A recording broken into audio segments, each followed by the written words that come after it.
tonight will be the first debate session, right?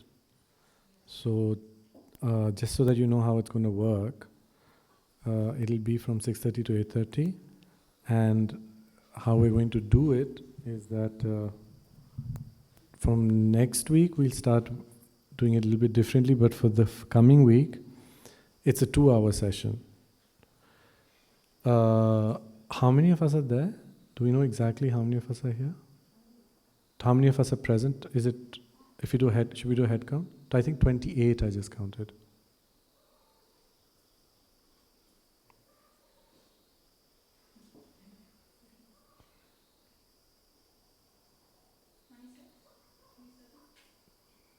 Then there'll be one more. I think it's about 28 maybe. Okay.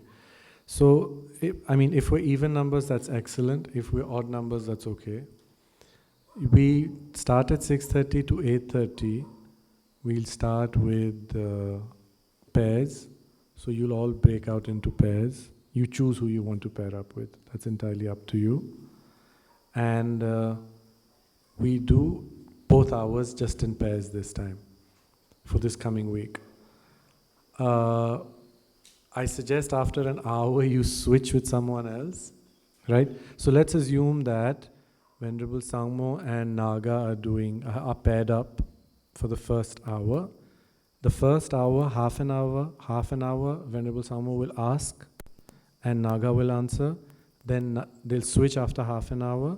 Then Naga asks and Venerable Sangmo, you answer. And then after an hour, you switch pairs, okay, for this week. So it's all 5 days, pairs for 2 hours, yeah? Then from next week, or maybe after we'll see, we'll do 1 hour pair and then a 1 hour group debates. Those are lots of fun. And so if there's 28 of us, we can try and break that into maybe we'll see, 3 groups of 8 we'll see how that goes. They'll be around 9, but we'll figure that out, okay? Is that okay? Yeah? And where we'll do it, right now the weather's still okay, so if you would like, you can do it outside, even though it's dark. But I think as it gets colder, we'll start switching and doing them inside the halls. So we'll have to use this hall, and there's one up there, I believe, is there? The classroom, yeah? So then when we do it here, we just put the tables to the side, and then we can. So right now we can sit inside, outside, in the classroom, out there, while the weather's still good. Then it'll get colder as the days go by, and then you might want to be inside. Is that okay of where we're doing it and how long? Yeah. Because if we shifted to 6 to 8, you think with the darkness and all, it might help? It's dark by 6:20. So it's not really going to help. Plus it's going to get progressively darker earlier, so it won't. Oh, you want to finish earlier? Yeah, so 6 to 8, I'm in bed at 8. 6 to 8. You won't even have digested your food by 6. Yeah. They'll have full stomachs. It's a little harsh on the stomach to go. Yeah. So if you have to leave a little bit before, I think that could be okay. But I think right after eating, if you go and you do debate, you're already kind of groggy and tired. It's not the best time. We can see. I don't want to take the logistic decisions. We'll figure it out. And if that's okay? Yeah, so we can see that. But it's the 2 hours, half an hour switch, and then 1 hour pair switch is clear? Yes? Okay. And where it's happening is clear, right? Are there, if they're sitting outside, there's those yoga mats, I think you put those under before you put the cushions, yeah? So there's the yoga mats outside. If you look here, instead of putting the cloth cushion straight on the floor outside, if you put the yoga mat under, then it's also good for you and for the cushion as well. Yeah, otherwise cold comes up. If you can just do that, okay? Any doubts about how this is working? So should we choose a partner that is in similar progress or opposite? There's 28 of you. There are 2 months. By the end of it, you'll have debated with everyone. Yeah. Yeah.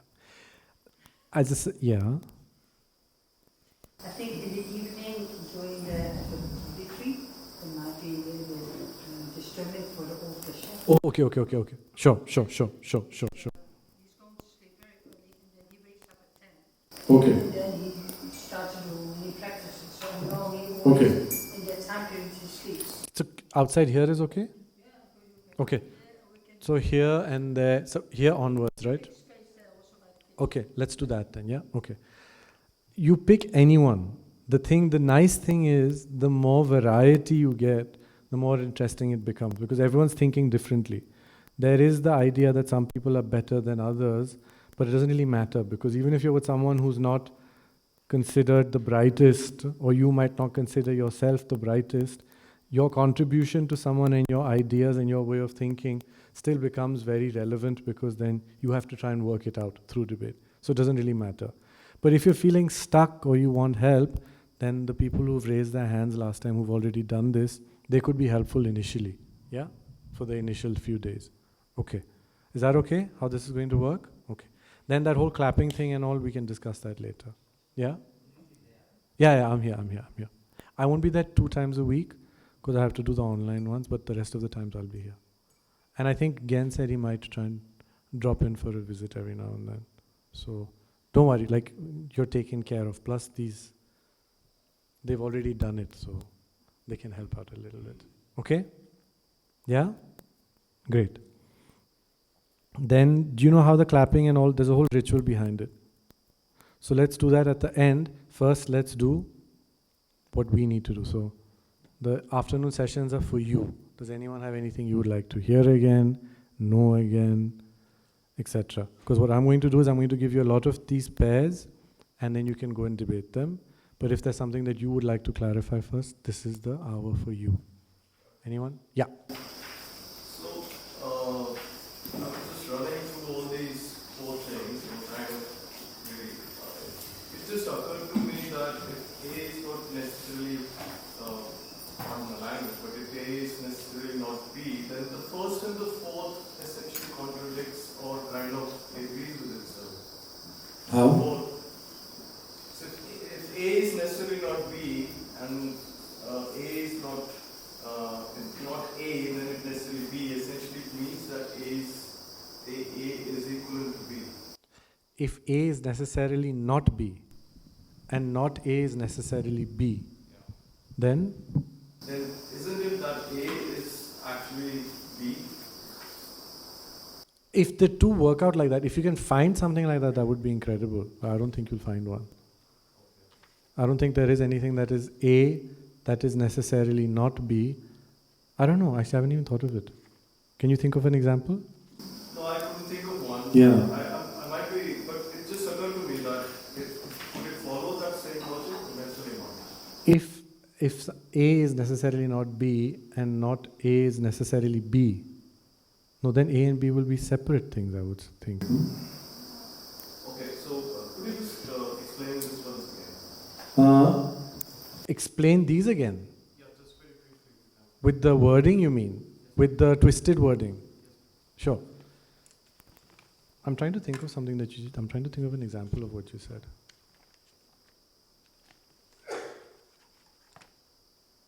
Yeah, I don't think you'll find. Is there anything? Black and not black. Black and non-black. Black and not black, right? Yeah. So black is necessarily not black, and not black is necessarily black. No, black and not black. So black is necessarily not black, and not black is necessarily not black. Yeah. So they'll be opposites. They'll have to be opposites. I think you can do it with. Try and do it with functioning thing and permanent. Functioning thing is necessarily not permanent, and not functioning thing or non-thing is necessarily permanent. Yeah? Does that make sense? Okay. Yeah, but anyways, we'll do that again. I think today, I don't know how, I saw too many perplexed faces, so I don't want to make you do the not versions. Because then you didn't look very happy, all most of you. So we'll skip the nots for today and then we'll do them tomorrow. You have one day. You have to do them tomorrow at some point. Does anyone have anything you'd like to be here repeated, or you're not clear on something? You're all good? Okay, great. Then can you start writing some down?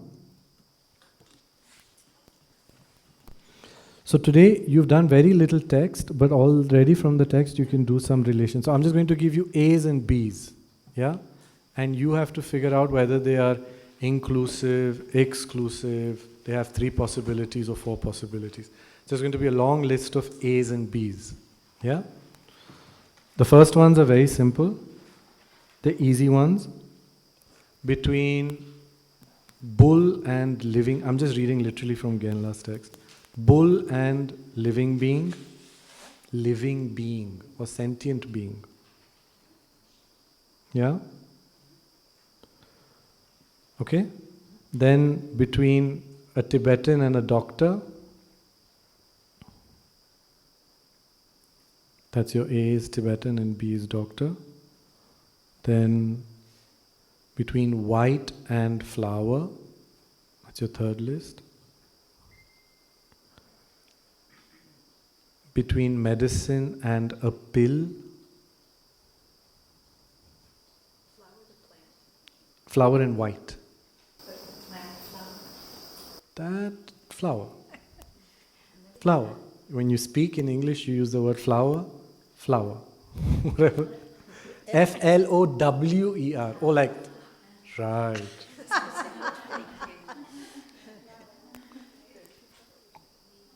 Fair enough. Okay? Then, something with claws, something with wings. Gyan has got some really interesting ones here. I'm sorry, I didn't get. A is something that has claws. Okay, sorry. And B is something that has wings. And then your next set is something that has claws and something that has fangs. Yeah. Okay? Something that can see in the day, something that can see at night. Yeah? Just try them out. Claws and fangs. Yeah?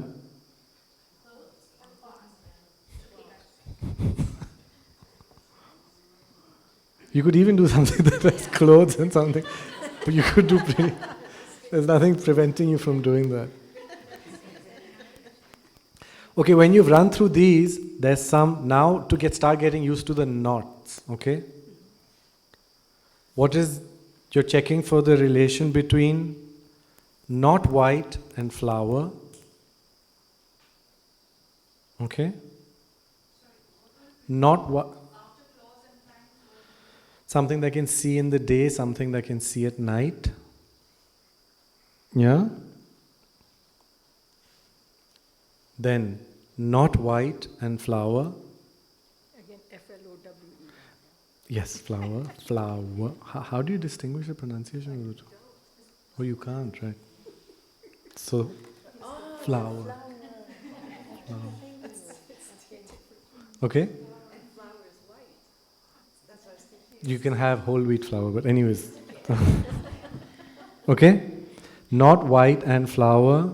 Then, not cat and not dog. Yeah? These are the nots. Okay? That's your first set. Now, how are you going to do this? What's the first one? Bull and living beings. Right. So, how does this work out in a debate thing, right? You've seen all the theatrics behind it, right? You know the whole gestuality and there's a ritual behind it, which I'll tell you. Then you do it tonight, okay? So you start by, let's say I am asking questions and someone is answering. The one who's asking starts by doing, you've seen this, might have heard it, it's Ti Jitawa Chichen. Yeah? Ti is Manjushi's syllable, Ti. And then you say Jitar or Jitawa, whichever one, Jitar. Jitar is, it's literally means as it is. Yeah? So you start by doing Ti Jitawa Chichen, and there's that whole Ti like that, okay? Yeah? So it's this. Jitawa Chichen means take the subject, reality as it is. Okay? Jitar. Jitar. 2 separate syllables. Ti. So you go Ti Jitar Chichen. Ti Chichen. Sesion is the Tibetan word for subject. Take the subject. Yeah? That's how you start a debate. Okay? Yeah? Why you're doing this is because the eventual purpose, now this is now where you can start actually recollecting why you're doing these things. The reason why you do this is because you recite Manjushri's syllable and you remember that even though it might not seem like that in the moment, the purpose that you're doing debate is to establish what reality is. Reality here refers to emptiness, right? So you're remembering that that's the reason why you're doing it, okay? So the raising of the hand is it's a form of respect towards Manjushri, Tiji Tarchuchen, okay? And you start, you open your debate like that, okay? Fine? Then you will say, take bull and sentient being. It follows they have 3 possibilities, 4 possibilities, they are inclusive or exclusive. And every time you ask a question, you clap. Yeah? Then I'll tell you the gestuality of the clap, but just at least when you clap, yeah? So you punctuate your questions at each point with a clap. Yeah? So it would start like this. Okay, I'll tell you each step. Okay, so you go like that. Okay? So you've done Tiji Tarchuchen, then you do take a cow and, so now you answer, it's as if I'm debating with you, right? So Tiji Tarchuchen, take a bull and a sentient being. It follows their inclusive, exclusive, they have 3 possibilities or 4 possibilities. Which one is it? Right? So take a bull and a sentient being, it follows they have 3 possibilities. Yeah? Okay. It follows that there is something that is both. What? The bull outside. Where's there's a cow? Okay? If it is a bull, it follows it is a sentient being. If it is a sentient being, it follows it is a bull. For example? Cat. Is there something that is neither a bull nor a sentient being? For example? Insects. That's it. Insects. Did someone say insect? I did, which is a living being. Is there something that is neither a bull nor a sentient being? Oh, sorry. Okay? Yeah. Got it? That's all you have to do. You just have to run through the 4. This is very easy. It'll take you as long as it took me, but it's going to help you get into the thing. Okay? It's going to help you get into the flow. Yeah. Can you use the language you taught us yesterday? Which one? Well, not necessarily. Yeah. I would be thrilled if you used it. But because there's so much perplexity with respect to it, if you feel uncomfortable with it, just go with this one. In a few days, that's the language that's going to be used throughout. This is just to get familiar with it. Okay? Yeah? Is that okay? So again, this is how it's going to go. Let's do another one. Make it complicated. Okay? Take a not bull and sentient being. It follows they have 3 possibilities, 4 possibilities. They're inclusive or they're exclusive. Huh? Which one? 4 possibilities. Is there something that is both a non-bull and a sentient being?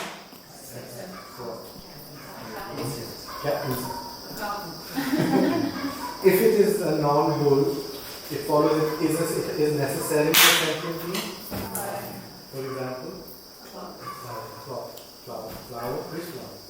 If it is a sentient being, it follows it is necessarily not a bull. Or it follows it necessarily a non-bull, for example, bull. Is there something that is neither a sentient being nor a not bull?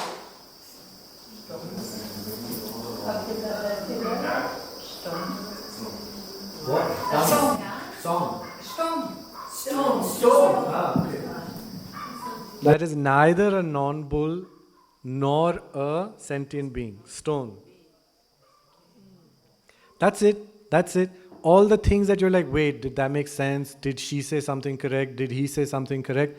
That's your material for future debate. Right now, just run through the questions. All the discomfort, the disagreement, they said something, you are not correct, I am not correct. That's all your material for debate.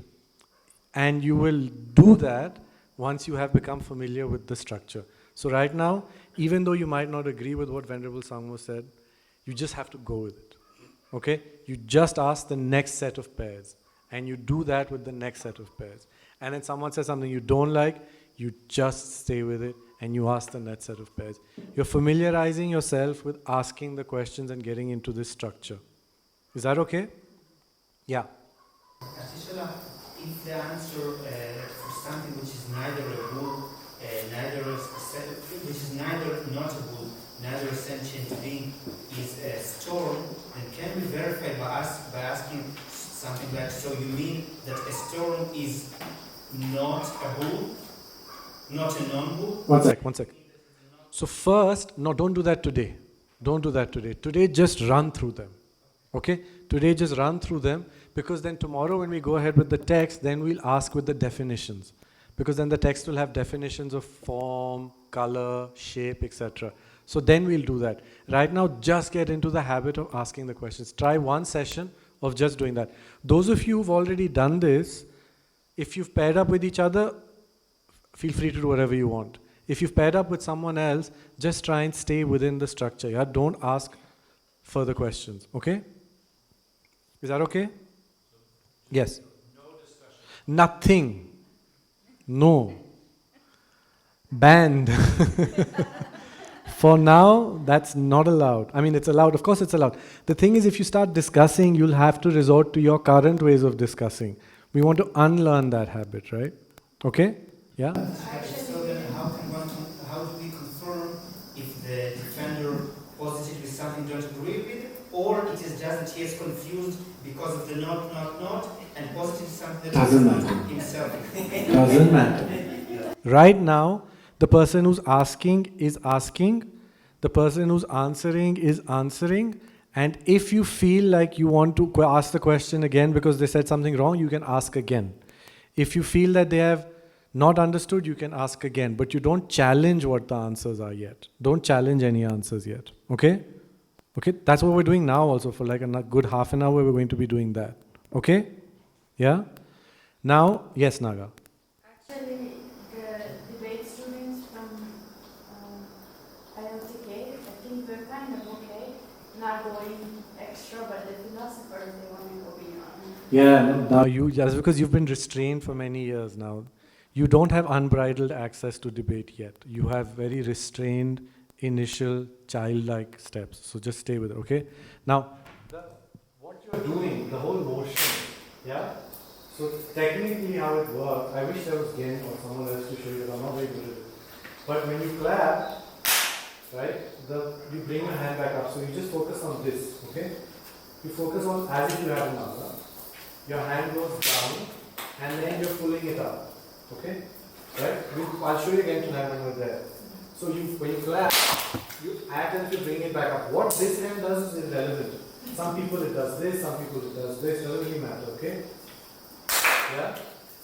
The idea behind this, of course, when you're doing it at each step, if you have that kind of incredible mental ability to do it, excellent. If you don't start off like that, the idea of the motion is, they say, the thought behind why you're doing it is because, yeah, you are activating by clapping again, like there's these pressure points. Apparently, you kind of become more alert, and through that alertness, you get more focused. You get more focused and more alert, okay? And then when you get more focused and more alert, the gesture of pulling up is that you are pulling sentient beings out of samsara. That's the idea, okay? So you can do this the first time you start out. And then you just keep debating, because at every question, if you start thinking, I'm doing this, I don't know if you'll be able to multitask that well. It's hard, okay? There's also the leg stomping, right? So with every clap, there's a leg stomping, right? That banging your leg down is, I am closing the doors to the inferior realms. That's what it is. So that's what you think with the gestuality, yeah? Okay? So, but I know that you'll all be practicing this very much later. So don't worry, okay? Yeah, that like that, okay? If you have a mala, it's good because then there's like, it supports you when it comes down and you have something to go on. If you don't have a mala, you just have to kind of get used to the action of pulling up, yeah? So you're taking sentient beings out of samsara, and with your foot you're blocking the inferior births. That's the idea behind it, right? Okay? That's what they say. If you can generate that, so Te Jita Vachachan is recollecting your final objective, and then the gestuality is also remembering why you're doing it. And then you move on to whatever the debates are. Okay? So can we just try a few so that you're familiar with it a little bit? We won't do the ones in the text, okay? I can't clap with the microphone. It doesn't matter. So I'll go like this, yeah? Okay? Take Tara and, let's see, red. It follows they have 3 possibilities, 4 possibilities, they are inclusive or they're exclusive. What? Mutually exclusive. Take Tara and red. It follows they're mutually exclusive. Is there something that is both Tara and red? Why? Why? You have one Y, Jason is Y, everyone else is except? Yeah? It's okay. See, that's what I'm saying. This is room for debate next time around. Yeah? What happened, Martin? What? Yes, I understand really nothing. It's okay. No. Between Tara and red. Yes. And I just have the problem with understanding your words and the English and Okay. to translate. Just tell me. I'll repeat it 10 times. Don't worry. It's totally fine. So what is the relation? Take Tara and red. Tara like Tara. And red. It follows they are mutually inclusive, exclusive. They have 3 possibilities or 4 possibilities. Exclusive. Oh, okay. Both of you are exclusives. Okay. Take Tara and red. It follows there's nothing that is both. For example. See, there's a difference here. I told you, don't argue with each other right now. Just go through the questions, okay? If it is Tara, it follows it is necessarily red. For example? You're disagreeing with them. They're saying something different. You and Jason are both saying something different, Martin. Yeah, it's fine. It's great. You're saying Tara cannot be red. Correct? Yeah, so you're thinking differently. They're thinking differently. Okay? If it is red, it follows it is necessarily Tara. For example? Huh? Red apple. It follows that there is something that is neither Tara nor red. What? White? Flower. Which flower? Huh. Got it? That's it. Okay? You've run through your things, you've reached here, and now you're moving forward. Now the next one. Okay? Like that. Is this clear? Does anyone want to clarify anything? Does anyone have any doubts about how you're doing it, about how you're asking the questions? Is it all clear? Are you sure? Yeah? Okay, good. Then, I want to do a little bit more so that you have a little more complicated ones to ask. Okay? So these are your beginning ones. Please run through them. And if you have your own ones that you want to bring up, you can bring up, right? Like, yeah. You have to also tell me your name. The not cat and the not dog. In my head, I'm just thinking, well, that could be anything if it's not a cat or not a dog. Take not cat and not dog. It follows they have 3 possibilities, 4 possibilities, they're inclusive or they're exclusive. 4 possibilities? Is there something that is both not cat and not dog? Is there something that is both not cat and except For example? not cat and not dog? Like a book. That's right. If it is not a cat, it follows it is necessarily not a dog. It's not a cat, it follows that it's what? For example? Can you say that again? If it is not a cat, it follows it is necessarily not a dog. No, because it could be a dog, I guess. Yeah, exactly. If it is not a dog, it follows it is necessarily not a cat. Why? For example? A cat?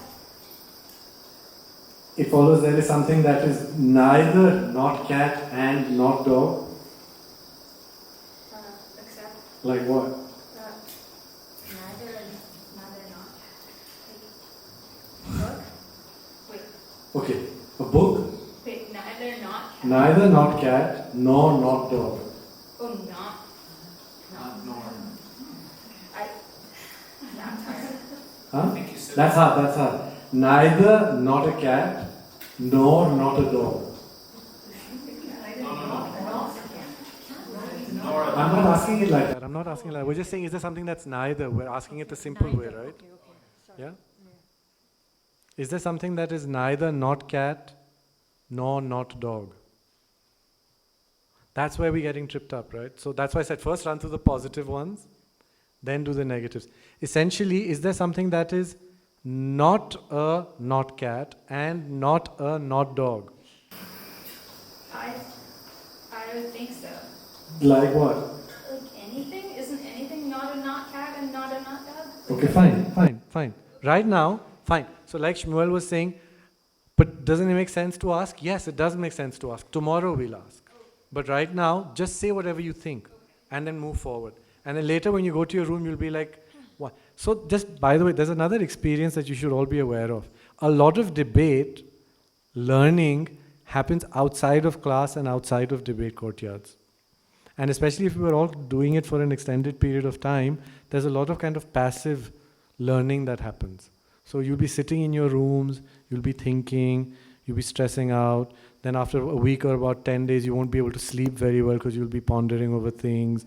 Then you need to take a break. All of that is part of the process, right?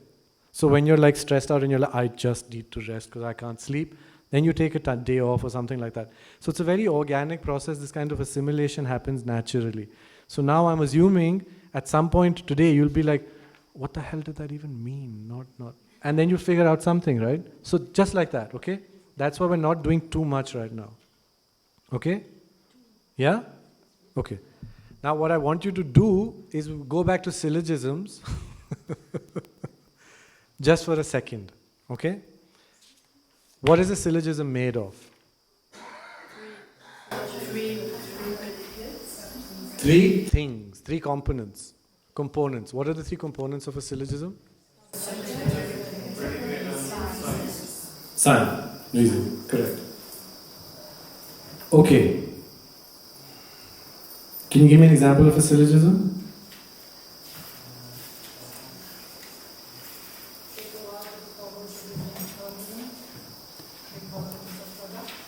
Take a vase, it follows it is impermanent because it is produced. That's like the standard. The favorite one is actually sound, the Buddhist one. Take sound, it follows it is impermanent because it is produced, right? What are the answers that you can give when I ask the predicate? When someone asks the predicate, what can you say? So take sound, it follows it is impermanent. What are the two responses you can give? Why or except? Yes? Okay? When I give the reason because it is produced, what are the two responses you can give? We didn't do it. Reason not established. We did. Yeah, we did. Reason not established. Huh? For the first one, no? Second one, you can give three. What are the three? Yes. But the two ones that we're talking about is reason not established and no pervasion. Yeah? Because you can say I accept, but that's when you lose your position. Yeah? Okay? You'll see how that comes, okay? Even for the second one, technically you could say doubt, remember? But we reduce it to why and accept. Okay? So for the predicate you can say why and you can say accept. Correct? And for the reason you can say reason not established and no pervasion. Yeah? Now of these four, why is a question, right? Right? Except, reason not established and no pervasion are considered replies. They're not questions. Right? Okay? Now this is something that we need to practice and then I have to give you more possibilities. Okay? Yeah. What's the definition of syllogism? A syllogism is a verbal, it'll come up later. Tariq, that's what we're doing actually this year. But basically a syllogism is a verbal statement that is made up of a subject, a predicate and a reason. So of three components, subject, predicate, reason. It's a verbal statement, yeah? Okay? Now, this is what we have to do today. Can you give me an example of a syllogism that has a accept response and a reason not established response? That's something that's a little tricky. You need to wrap your brains around it. So I'm going to give you one, yeah? Take sound, it follows it is impermanent. It has a accept response, right? Because it is a cow. Reason not established. So it is a syllogism that has an accept response and a reason not established response. Correct? Can you think of a syllogism that has an accept response and a no pervasion response? Give me one. The carpet is red because I see it. The carpet is red, except because I see it. If you see it, it doesn't follow, it has to be red. Yeah? It doesn't mean it is necessarily red. So no pervasion. Correct? But the reason is established, right? Okay? Now, this is tricky, huh? Yeah. What is three of syllogism? What? A syllogism, how do you say it in German? There must be a word for syllogism in German. Syllogismus. There you go. It's the same word, sorry. Yeah. No, I'm sure there is. Because in... Are you German?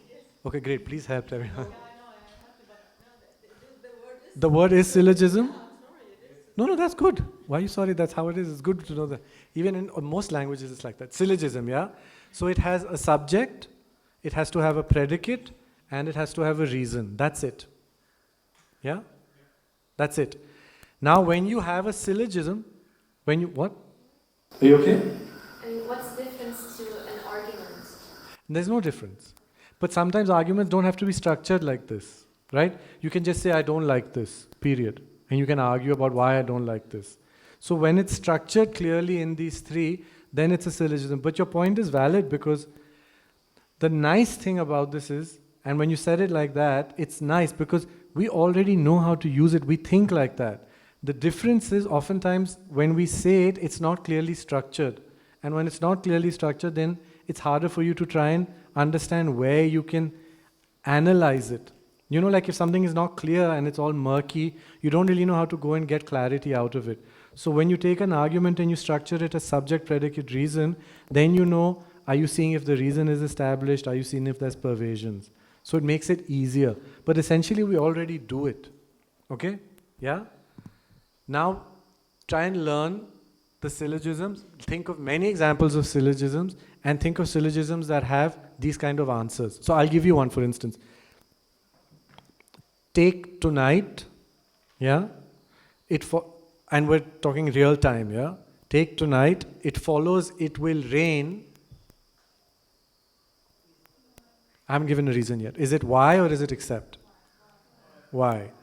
Because it is cloudy outside. With the reason, it's reason not established or no pervasion?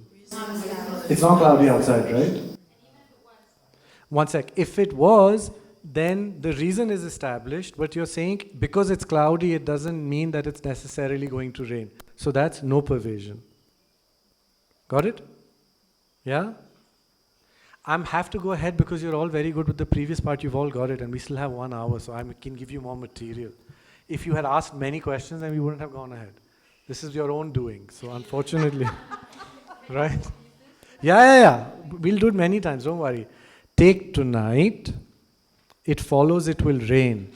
Does it have an accept response or a why response? Why? Because it is cloudy outside. Because it's not cloudy, it's a clear day, right? So reason not established. Is this a syllogism that has a reason not established response? How many, now, what are the answers in a syllogism? There's 3 answers, 1 question. The question is why. The answers are accept, no pervasion, reason not established, correct? How many answers does this syllogism have? Take tonight, it follows it is going to rain because there are clouds outside. How many replies does it have? Which ones? And no pervasion. The reason is not established because it's not cloudy outside, and no pervasion because if it's cloudy outside, it doesn't mean it's going to rain tonight. Got it? Yeah? Okay. So now, I'll give you a few syllogisms, you tell me your various answers. Take, what can we use? Oh, standard ones. I don't know, John. it follows he is extremely intelligent because he graduated from Harvard. Let's assume he did graduate from Harvard, okay? What is it? Is it an accept response? Is it a, what is it? Take John, it follows he's extremely intelligent. This is someone who you don't know. You don't know whether he's intelligent or not, right?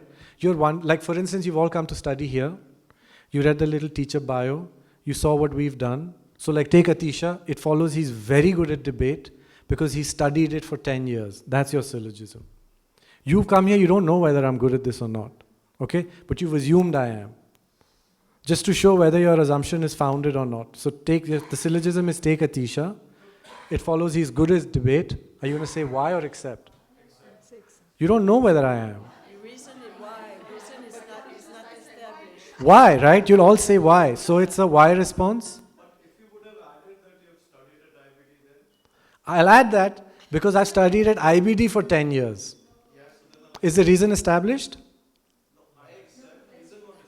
No, I have studied at IBD for 10 years. So take me. So you're thinking to yourself before coming, this is how you structured your argument. You must have done something along those lines before you picked, right? Like we've never met. You saw I'm doing classes, you're like, who's this? And then you searched, right? And you're like, oh, okay, well, it seems legit, right? I'm assuming a lot of you did that. No? Okay, there. For those of you who did it, okay, let's see whether you are right. Take Atisha, it follows he's good at debate. Why? Because he studied at IBD for 10 years. The reason is established because I did. I did. Okay. Is there a pervasion? No. What's the no pervasion? Just because you've studied at IBD.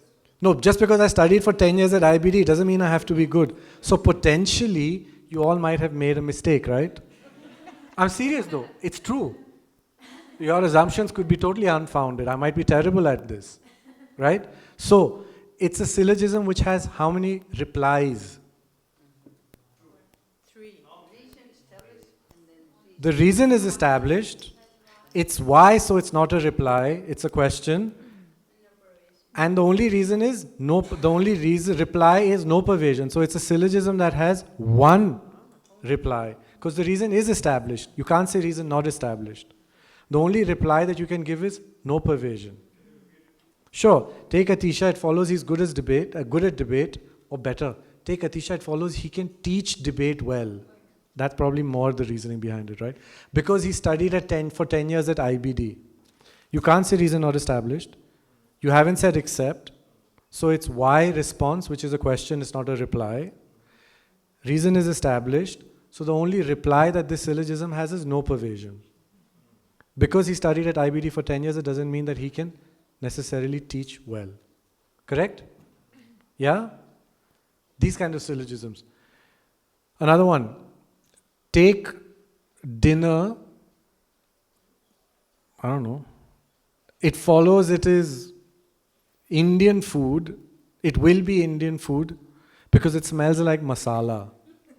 Just anything. Take dinner, it follows it will be Indian food. Why? Accept. Why? Because it smells like masala. Let's assume it does. No pervasion? What's the no pervasion?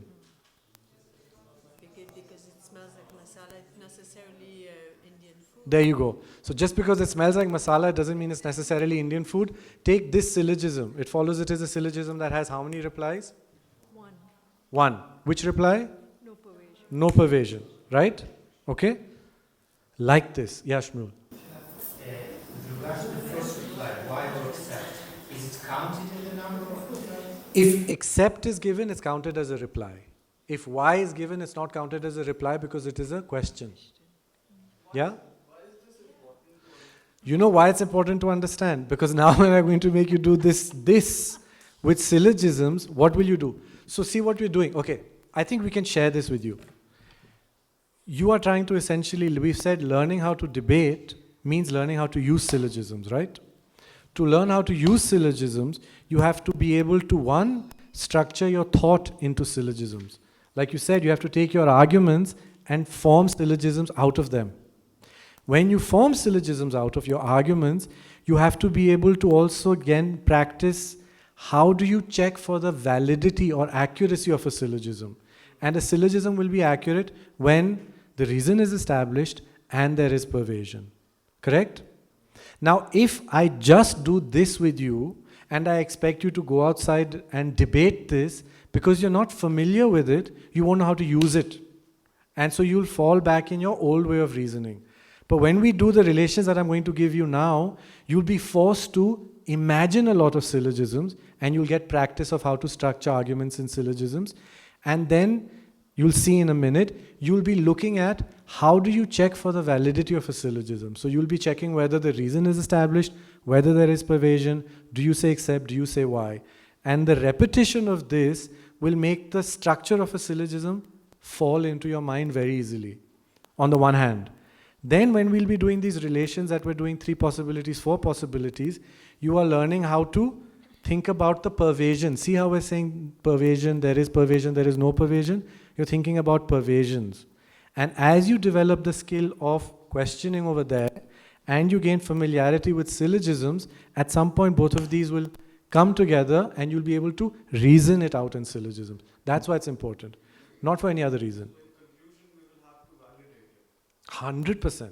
Tariq is the valid, what has been explained to be the criteria for a syllogism being valid, for a reason being valid. That's the entire study of Tariq.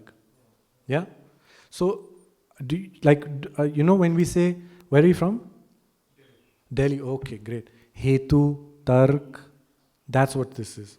So, in India, this is literally Tark Shastra. So you're checking to see how does this work? When is a hetu or a reason valid? When is it not valid? And in that discussion, all of these things will be like the building block of what we're going to study. Yeah? Okay? All right? Now, ready?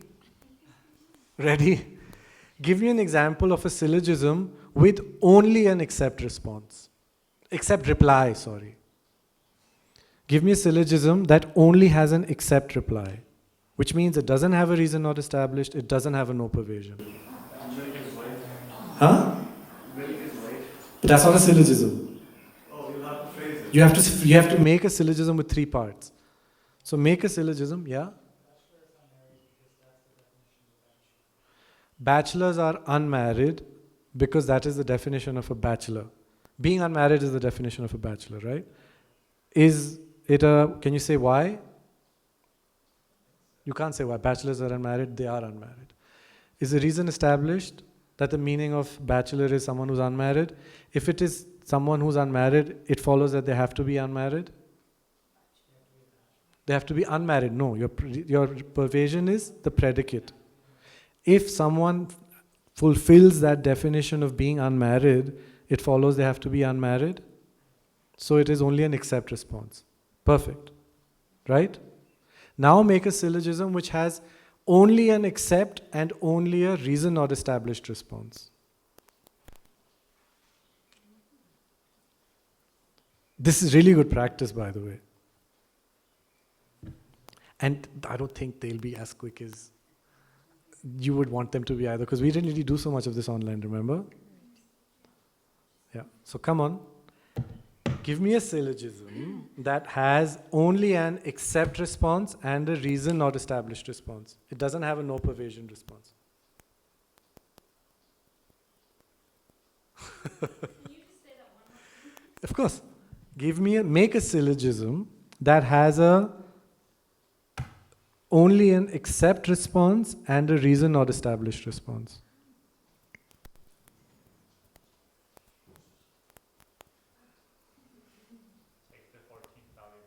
Yeah. That's accept. But where's your reason? Because? See, you were asking, what's your name? Because he's the father of Dalai Lama. The Dalai Lama is the father of Dalai Lama. Reason not established? Is there pervasion? If it is the father of the Dalai Lama, it follows it is Tenzin Gyatso? Really? So there is no pervasion. It has all 3 responses, right? Can you think of a syllogism like this? Great. So for tonight, the other things that you're going to do is, first, don't do this for tonight, okay? Do this in your free time. Make syllogisms which have only an accept response, which have only a reason not established response. Reply, sorry, I have to be clear. Reply. Only an accept reply, only a reason not established reply, only a no pervasion reply. Okay? Sure. Make a syllogism that has only an accept reply, that has only a reason not established reply, and that has only a no pervasion reply. So those are three. It's not ending. There's more. Then, make a syllogism that has only an accept and a reason not established reply. Only accept and reason not established. How much? Accept and reason not established. And then only accept and no pervasion. Okay? And the third one, only reason not established and no pervasion. Should I say them again? Only accept and reason not established, only accept and no pervasion, only reason not established and no pervasion. Yeah? It's tricky, no? You know how this is going to become this? What is the relationship between a reason that has an accept reply and only an accept reply? Between a syllogism that has a no pervasion reply and an accept reply. Between a syllogism that has a reason not established reply and an only reason not established reply. This is step number 2. So we want to be training both fronts. We want to train your familiarity with syllogisms and we want to train the ability to question. Yeah? So before we get into the relations with syllogisms, just try and make them. Is that okay? Yeah? Can I try one? Yeah, which one? The one with the only reason not established. Yeah. So take my Zen. It follows it is red because it is a carpet. It follows it is a syllogism with only a reason not established reply. Yeah. It follows it is a syllogism without a no pervasion reply. Well, no pervasion come later. No. Is it a syllogism with a no pervasion reply? Except. It follows it is a syllogism that has 2 replies. Except. It follows it doesn't have only reason not established reply. So what happens when someone is wrong? What happens when someone is, that satisfying sound. Tsa! That's how it is, right? Okay? So slowly you learn this and then it develops. Okay? Got it? Now, can you think of a syllogism with only a reason not established reply?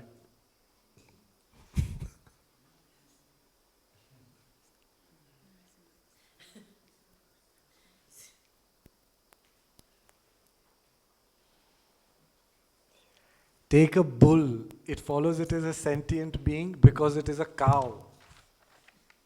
A bull is a sentient being? So it's got an accept reply? It doesn't work then, right? It has to have only a reason not established reply. So that's not okay, right? Right? Is there a syllogism with an only reason not established reply? Shmuel?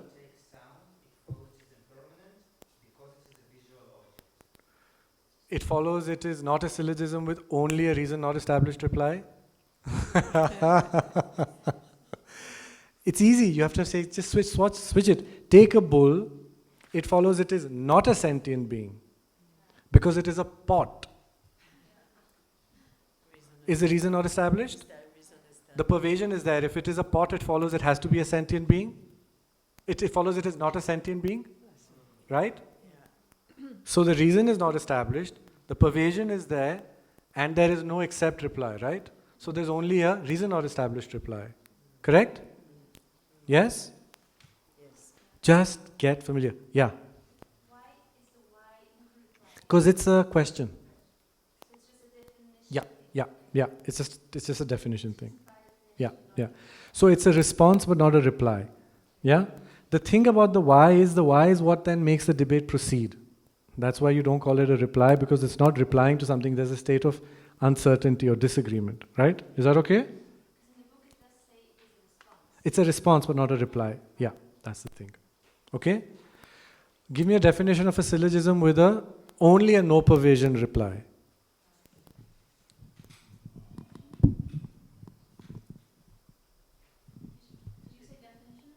No, did I? No, sorry. Give me an example of a syllogism with only a no pervasion reply. Only a no pervasion reply. Well, it's not a sentient being because It has horns. Both have horns. Yeah, I think so. Is it a why reply? Response? So it's not an accept response, right? Okay. Is the reason established? Is there pervasion? If it has horns, it follows it is necessarily not a sentient being? Doesn't make it a non-sentient being. You said not a sentient being. That was your predicate. So there's still no pervasion. So it is a syllogism with a no pervasion reply. Perfect. Okay? Yeah. Take a bull, it follows it is not a sentient being because it has horns. That one, okay? Yeah? Give me a syllogism with no pervasion. If something has horns, does it have to be a non-sentient being? If something has horns, it follows it is necessarily not a sentient being?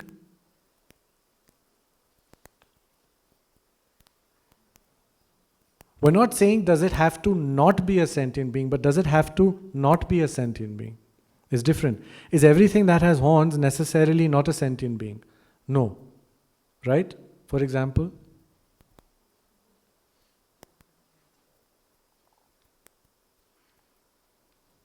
If something has horns, it follows it is necessarily not a sentient being? For example?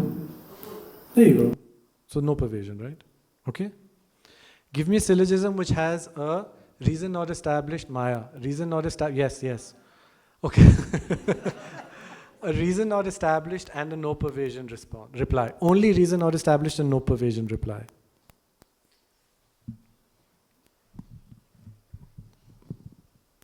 It's great practice, this thing. Color of the robe is always red. Take the color of the robe, it is always red. Because you still have to make a syllogism. Oh God. Take the color of a robe, it follows it is always red, because red is the color of a robe. Yeah? Whatever you said, let's analyze it. Is it a why response or an accept response?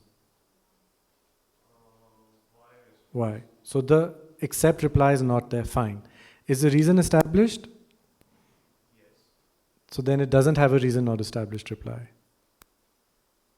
We need a syllogism. No, the reason has not been established. Take the color of a robe, it follows it is always red because the color of the robe is red. Is the reason established? Sorry, say that again. You said it. Take the color of a robe, it follows it is always red because the color of a robe is red. Is the reason established? Yes. So then it's not a syllogism with a reason not established response. Reply, exactly. Can you come up with one? Martin, you want to try? No, because I understand nothing. It's good. Yeah? Later. Okay. Don't worry. Do you want to try? I can't yet, but I think I need to hear more of it. Because it seems like there might be a pattern and then I can figure it out. Okay, Ma? And try. Yeah. Only reason not established and no pervasion replies. Only reason not established. Okay, so take my cat.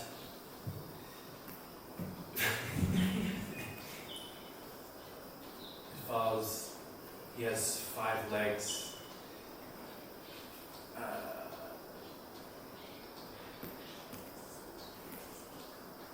Because? Let it be.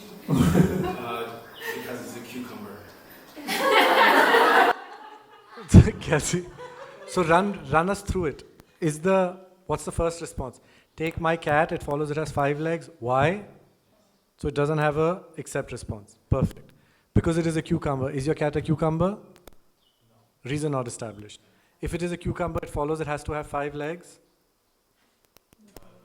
So no pervasion. So it is a syllogism that has a no pervasion reply and a reason not established reply. Only, right? Yeah? You have one? That's fine. But that one is good. Take sound, it follows it does not change because it is a visual object. Yeah. That also works. Is it an accept or a why? You tell me, is it an accept or a why? Take sound, it follows it doesn't change because it is a visual object. Why? Take sound, it follows it does not change. Why? Because it is a visual object. Reason not established or no pervasion? The reason is not established. And is there pervasion?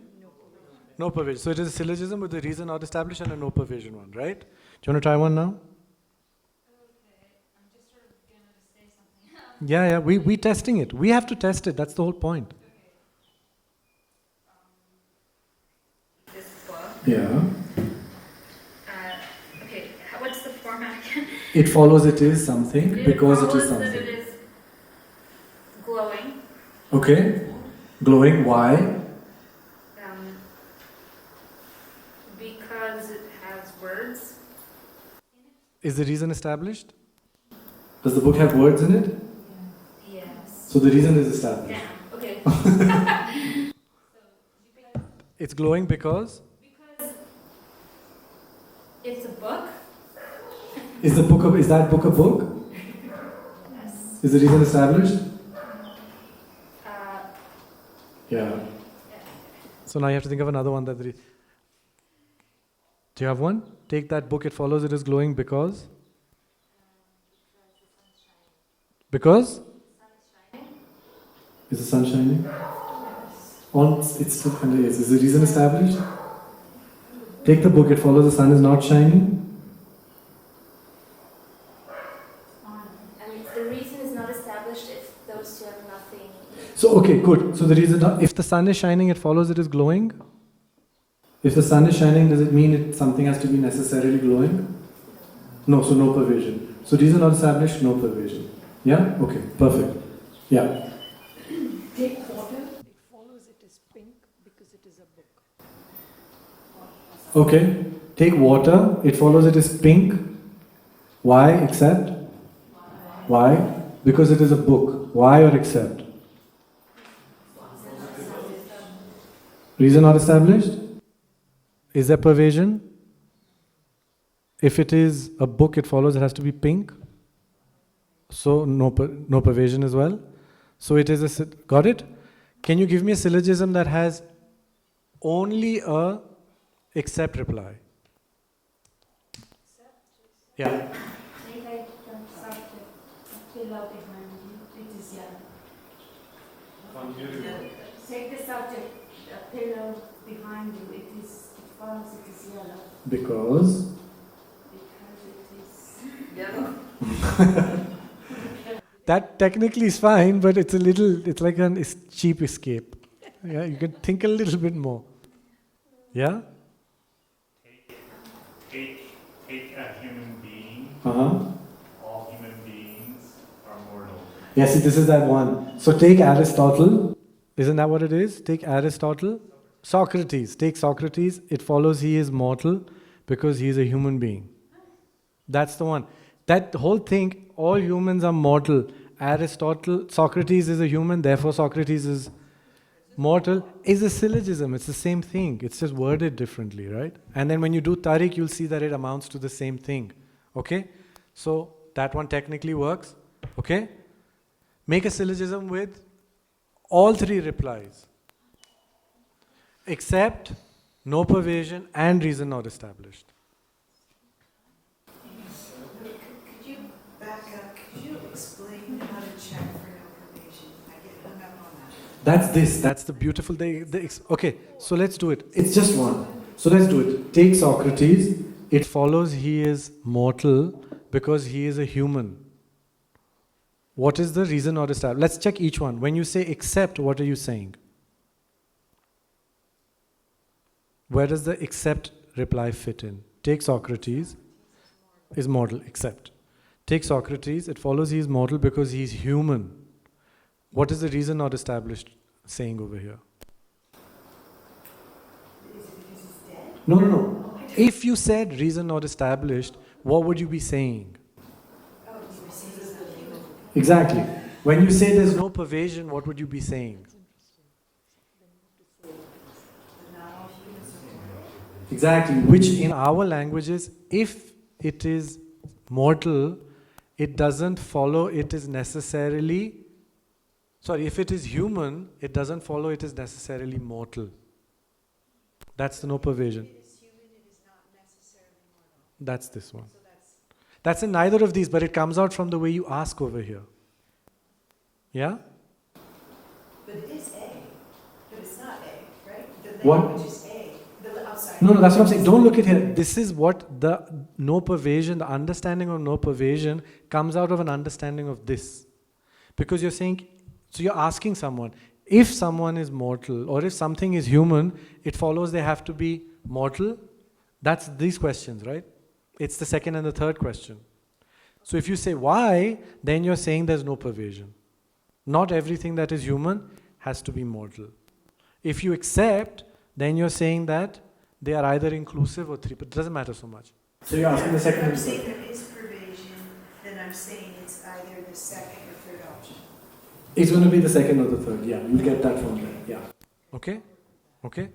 Can you give me one? Do you want to try? Can you tell me your name? Kai. Name. Wow. What's yours? The K? What's your name? Anastasia. Okay. Kai, do you want to try? No. Do you want to try, Venerable? Come on. Do you want to try? Make a syllogism which has a accept reply, no pervasion reply, and a reason not established reply.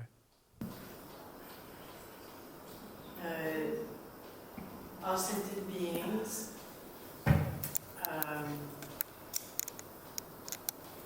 are kind because they have Buddha nature. Sentient beings, take sentient beings, it follows they are kind. Except or why? Depends on your life experience, I think. So let's go with someone who's had very good experiences in life. Except because they have Buddha nature. Is the reason established?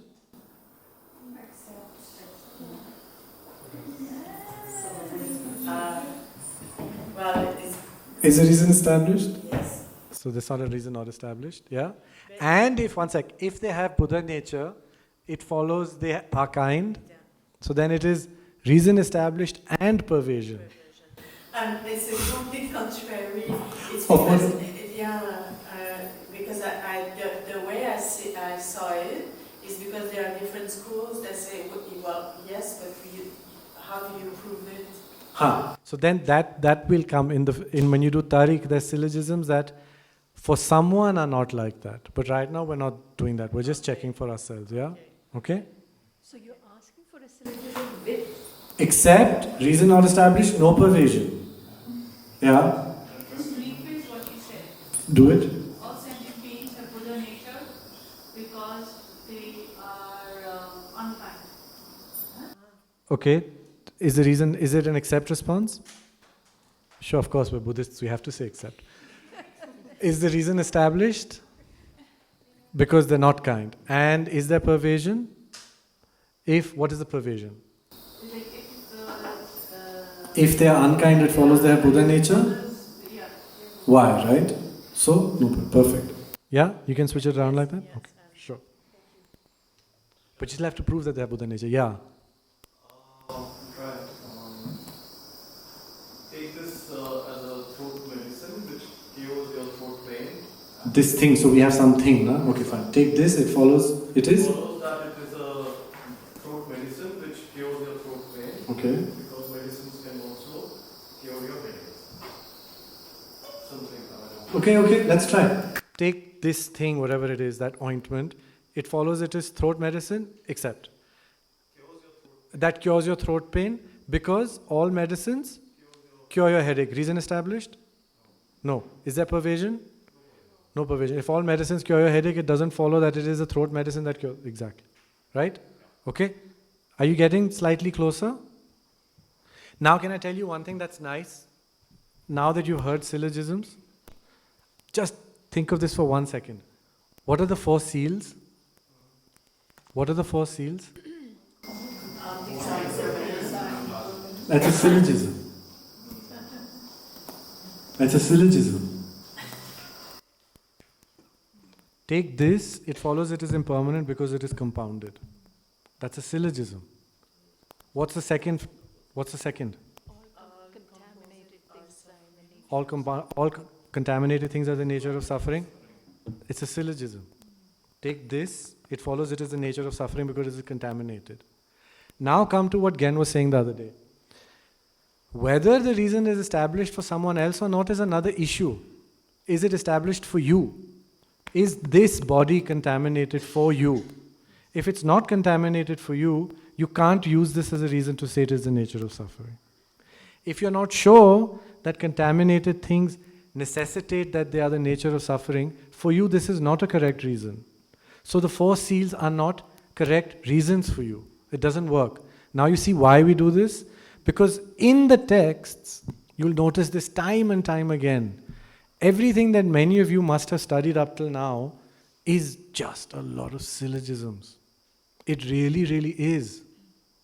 So if you don't know how to take that information and make it into a syllogism, and then check whether the reason is established for you, or there is a pervasion for you or not, you don't know how to analyze that. Because the masters who wrote this and the Buddha who said it, they were saying it with a certain consistency. And the proofs are there to establish that. So if you can't follow these things, you kind of have to just say, yeah, that kind of makes sense. Sure, why not? Yeah, you kind of are restricted to that, right? So the first thing when you study this is you can extrapolate the syllogisms from the text that you study.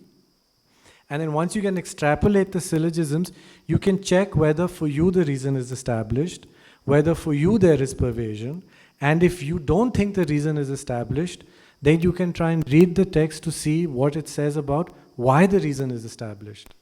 And if you think there is no pervasion, you read the text to find the explanations of why there is pervasion. So when you read like this, when you think like this, the clarity that you can get is much more than if you were just sitting there and reading leaf after leaf and page after page of information, right? Because you don't know where exactly to place all of it. So when you will do these syllogisms, you are just learning how to structure arguments in clear ways. Is that okay? Most of what you do think is easily transformed into a syllogism. So please take syllogisms and try and find all of these that we said, yeah? Yes, Shmuel. So I have a question. So if the syllogism is like take sound follows is impermanent because it is a product, then it is easy to see whether to check whether the reason is established or not, to check whether sound is a product. But if the reason becomes a compound thing that take sound is a product because the weather is shining today and yesterday I went to eat, then how do you even check whether sound is today is shining and yesterday I went to eat? So look, first thing, the fact that you said how do you check means that right now for you is not working like a reason. First sign. Which means if you were to use a reason like that to prove something, it's advisable that you don't use a reason like that because you don't even know how to navigate it as a personal choice. If you find a reason like that in the text, then you need to see each individual portion. So you've done it. When you do tariq, you have to check each individual thing. And if you can't connect it to the subject, then it's not working as a reason. So this is even helpful because next time someone tries to tell you something, if you're not sure of the reasons that they're giving, either you try and make sure that you understood the reasons, or you just dismiss them and try and find more convincing ones. Because if that's the state that you find yourself in, with a long-winded argument, then you don't know what to do with it. So it's not efficient in what it's supposed to be doing for you. Yes? So That actually brings to the same question I had asked in the first session. Like sound is shiny, we know that is a convoluted argument. Yes. How do you take that forward? How do you dismiss? So you notice many times. Okay, so I think there's two situations. One is when you find a convoluted argument in a text, and when you find a convoluted argument with someone you're discussing with. If you're discussing with someone, you have the fortune of asking them what they mean. So oftentimes you'll get familiar that when you're debating with someone and they say something that you don't understand, you ask them to express what that means. So if they're saying it is shining and they intend something that might be okay, then you can check for that. When you're reading text, it's harder. Because then you might need to read a little further, or you might need to check a commentary, or you might need to go ahead to try and make sure what that shining means. For instance, the argument that you find in the text is sound is permanent because it is a quality of space. You'll find that in a text. Now, if you want to understand what that means, you have to first make sense of why sound is a quality of space, right? What does that mean? It's a quality of space in the sense it moves in space, it is space. What exactly do you mean? So then you need to go and look how the author was qualifying it. Because until you can make that passage, you don't understand their reasoning. So that's why this lack of clarity needs further investigation. Yeah, that's how you do it. Yeah. And then convolution in slightly different ways. Suppose someone tells you sound is impermanent because whatever is produced is impermanent. So then Let's do that later. Let's not do that now. Yeah, that's a little more complex. Let's do that further when we get familiar. Yeah? Can I try another one with except reason not established and no pervasion? So, with which one then? Can I give What are you trying to prove though? that there is an except, there is a reason not established? Oh, all three. Yes. So take Kamala Harris. It follows she is female because she is Indian. Have you asked what she identifies as? I mean, Then you better be careful. well, technically she's not. Don't go there. But anyways, let's say. Take Kamala Harris. It follows she's female because? She's Indian. She's Indian? Because she's Indian. Is the reason established? I think she is from India, isn't she? Yeah, no, but she's not just Indian. Is she Indian though? Because she's not Indian. She's not Indian. Is she not Indian? Little confusing. See, good. That's an example of we're not sure what's going on yet. So there. Okay? Politician identifies where the dividends are. Yeah, exactly. But you could say she's only Indian. Then it would work. Right? If you're only Indian, reason not established, no pervasion. Right? Okay? Can we do one? It's going to be a little bit difficult, but just to try and see something. An easy one, okay? Yeah? Question on the previous part on Which the one? relationships. Yeah? Can we take a relationship between something non-existent and an existent? For example, like just ask the question, what is the relationship between horns of a rabbit Of and course. a rabbit? We can. Yeah, of course. Okay? Whatever you want. What is it? Beard of a turtle? What, mustache? What is it? What is it? Hair, mustache. No. Okay, what is... Take a reason, a syllogism that has a accept response and a syllogism that has only an accept response. It follows they are inclusive, exclusive, they have 3 possibilities or 4 possibilities.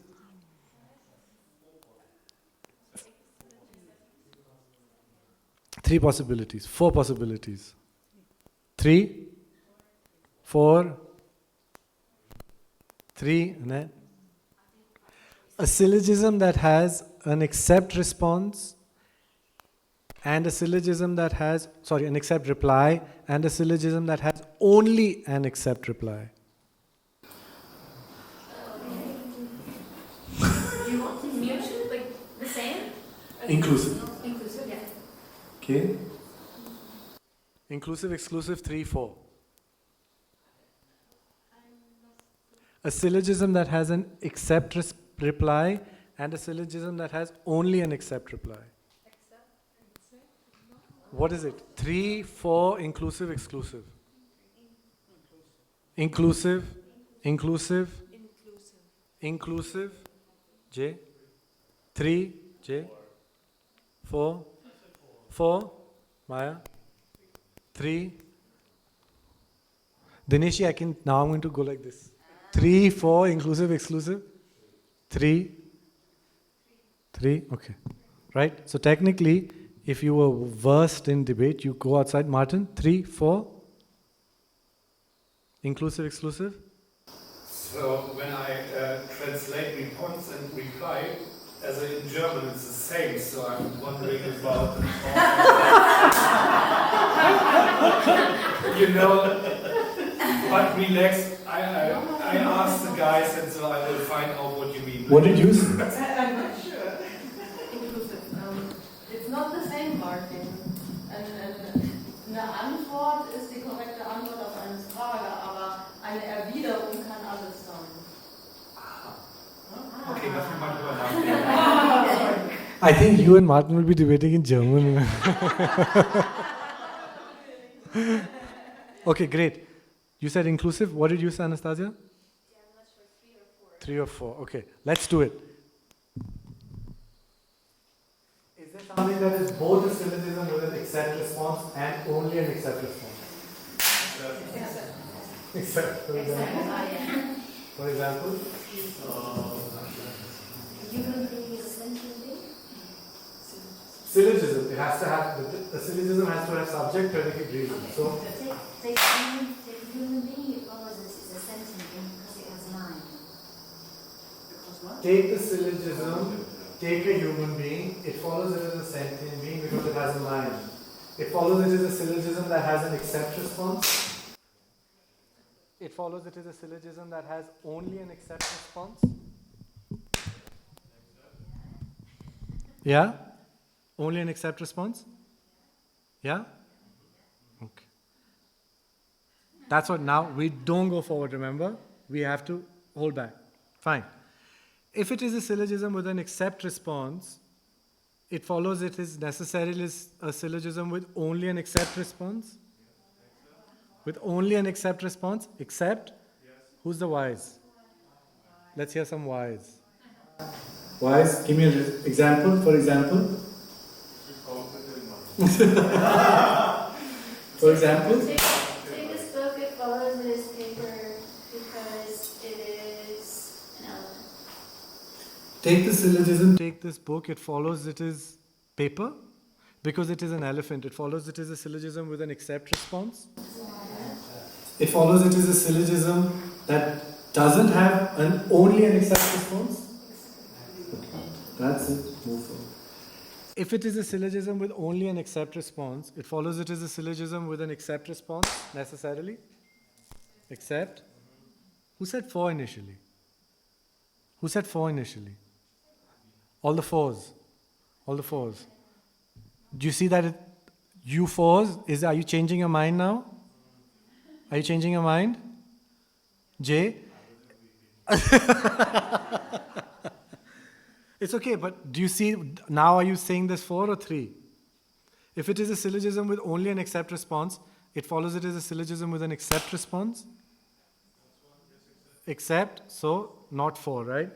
Is there something that is neither a syllogism with an accept response nor a syllogism with only an accept response? Please don't say horns of a rabbit. Give me a syllogism. Make me happy. Give me, huh? A ball is square. It is? Yeah, the horns of a rabbit. Okay, so 3, yeah? Just like that. If tonight you want to do some more with these relations, you can do what is the relation, or you can do your A's and B's can be syllogism with accept response, only accept response, syllogism with an accept response, syllogism with a reason not established response, syllogism with an accept response, and a syllogism with a no pervasion response. Reply, okay? You can try these. Yeah. Now that, when you feel like Ornella is feeling right now, where she goes, oh. Is this reply response? Just reply, not response, reply, okay? Sorry, that was my mistake, yeah? Please when you feel like it's getting too much, just stop. This is your first day. How many of you have never done debate in your life before? Okay, so it's kind of like this. If you've never learned how to swim and someone throws you in the sea, in the deep end, what are the chances that you'll swim really well? Right? So what are the chances that tonight when you all go to debate, you'll be excellent? Right? What are the chances that you'll be sitting there in a complete pool of sweat, messed up, not knowing what's going on? Very, very high, right? 100%. So when you go tonight at 6:30 when we'll all meet again, and you're all trying to run through these, and you feel like you don't know what's going on, you feel completely clueless, and you feel like you're overwhelmed, that's expected. So the syllogism, take all of you. It follows you will be stressed out at debate tonight because it is your first day in a debate courtyard in your entire life. Might be a correct syllogism, right? So you have to take it easy. Just do it as a fun process, okay? Just enjoy the motions, enjoy the gestuality of it, enjoy everything, and then just take it easy, like ease into it, okay? The nice thing, different from swimming for the first time, is your minds are familiar with syllogisms. And this is not something that's alien to you. You know how to do it, you've just not done it in this kind of structured way. So it's like learning grammar after you already know how to speak. You're speaking correctly, you're thinking correctly, you just don't know the particles or the structure of why it's in a certain way, correct or not correct. So you're just relearning something that you already know intuitively. So on the one hand, expect to not do well, and on the other hand, don't be surprised if you catch on to it because it's not something that's completely alien to you. Okay? So just take it really easy. First day. Yeah. In terms of when we build up the relationship, I'm repeating myself, apologies for that. No. When we build up the relationship, mutually inclusive, exclusive comes pretty naturally to our mind. Yeah. It's the 3 and the 4 possibilities which really burdens you. Are there any tricks or any hacks? Yes, there's a really good trick. It's a great hack. It is repetition. Practice. Repetition. Practice. It's like anything else, really. It really is. The more you do it, the more you get familiar with it, suddenly you ask a question and it immediately clears up. Okay? So there is an ability to be able to do this, which is why I was saying also if you rely on tables and charts always, you'll always have to fit something in on a chart. When you get into this mental ability, your ability to fit stuff will be really fast. So now we haven't gotten in the text. Tomorrow as we move ahead with the text, you'll have definitions, divisions, subdivisions. And when you do the relations between them, then this, what is a subcategory, what is the larger category, are they overlapping partially, is an ability that happens really, really fast. Yeah? That's how it's going to work. Okay? So let's just stop, otherwise it'll get too much. Just do the, can you do the dedication? Thank